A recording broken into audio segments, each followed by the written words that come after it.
Assalamualaikum warahmatullahi wabarakatuh ya. Jumpa lagi saudaraku. Jumat Legi ya dimanapun Anda berada. Menanggapi komentar saudara kita. Oton Jumat Legi. Ya. Nah, sebelum komentar ya teman-teman ya, menanggapi ya, minal aidin wal faidin ya. Mohon maaf lahir dan batin. Teman-teman Jumat Legi dimanapun Anda berada. Materi kali ini adalah sebuah dilematis ya. Sebuah masalah kehidupan yang mungkin juga Anda alami gitu. Bagaimana menyikapinya? Ya, dia ini seorang perempuan. Ya. Pasangannya selingkuh. Dia tidak punya apa-apa, rumah tidak punya, pekerjaan tidak punya, ibaratnya hanya pengangguran, jadi ibu rumah tangga dok. Nah ini juga pelajaran bagi teman-teman Jemaat lagi ya. Apapun ya posisi Anda mau jadi ibu rumah tangga, Anda harus punya penghasilan ya, Anda harus mandiri. Kenapa kok harus mandiri? Karena hidup itu tidak akan abadi ya, gitu ya. Anda dengan pasangan Anda itu tidak akan abadi. Jangankan itu ya, nyawa Anda ya, dengan jasad Anda pun juga tidak abadi. Yang perlu kita sikapi di sini adalah bagaimana kita bisa menyiapkan itu, situasi dan kondisi yang ada. Ya. Situasi dan kondisi yang ada.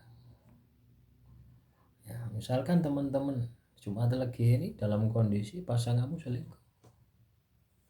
Apa konsekuensinya ketika kamu punya pasanganmu selingkuh? Anda akan hidup dengan sakit hati. Ya. Itu yang terjadi. Anda akan hidup dengan sakit hati. Kalau hidup dengan sakit hati, otomatis Anda setiap hari itu mengakses energi negatif. Belum lagi Anda akan kena yang namanya karma. Belum lagi Anda yang kena yang namanya hukuman Tuhan. Karena Anda tidak melakukan tindakan. Jadi kalau misalkan pasanganmu selingkuh, ya sudah, ceraikan saja, akhiri gitu. Jangan karena alasan kamu katakan tidak bisa makan. Kamu punya tangan kok gitu. Kamu punya Tuhan. Nah, itu diupayakan gitu.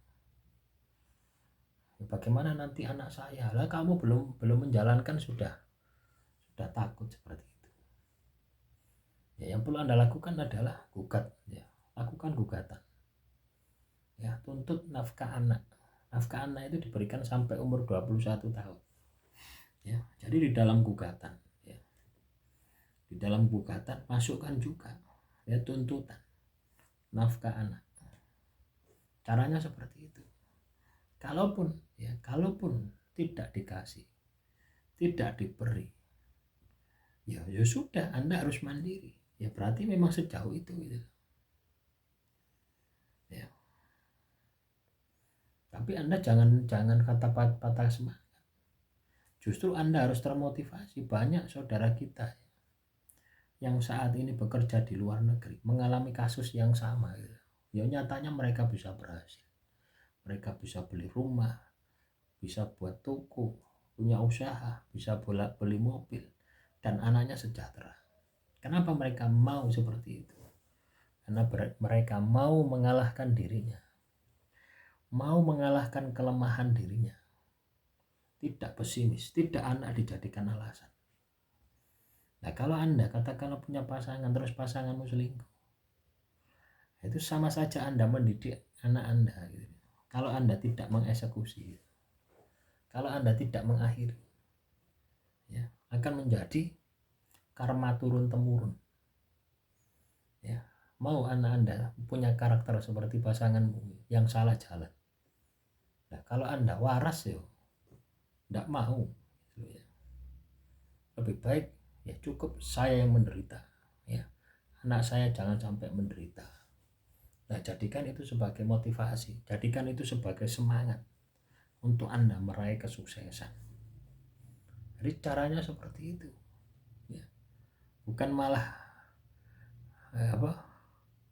bukan malah melemah. Ya.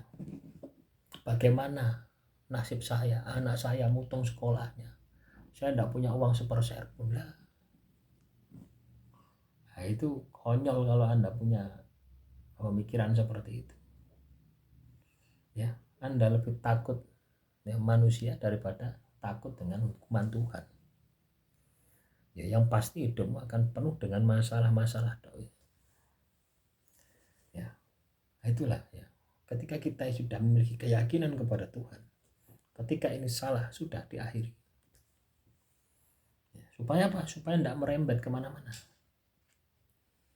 Ya, yuk ibarat katakanlah sudah tercemar. Masa ya diri Anda mau dicemari, anak Anda mau dicemari, itu ya konsekuensinya ada di situ. Ya, jadi kalau Anda sudah seperti itu, berpikirlah bagaimana supaya bisa mendapatkan pekerjaan, berpikirlah bagaimana supaya bisa mandiri. Tidak hanya berpikir ya, tapi juga lakukan tindakan. Ya, jangan males. Anda jualan kerupuk pun juga bisa.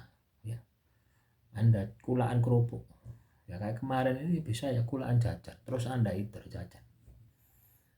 Bisa. Anda jualan sate juga bisa ya, beli ayamnya 1 kilo, 2 kilo, 3 kilo, atau 10 kilo, beli ayam 10 kilo disunduki digawe sate, didol keliling, itu juga bisa. Banyak ya, banyak hal yang bisa Anda lakukan. Kalau Anda ngomong anak Anda bisa kerja di rumah, dodolan rujak, bisa ya, bisa saja ya. Kalau Anda hanya berpikir seperti itu, bagaimana nasib anak saya, bagaimana nasib dan takdir itu yang menentukan diri Anda, kerja keras Anda. Ya, ketika kamu itu tahu itu salah terus Anda biarkan, ya harus turun tadi penyakit turunan. Akhirnya anak Anda juga merasakan karma dari perbuatan pasangan Anda. Nah, ini yang harus diperhatikan. Demikian yang bisa saya sampaikan untuk motivasi hari ini.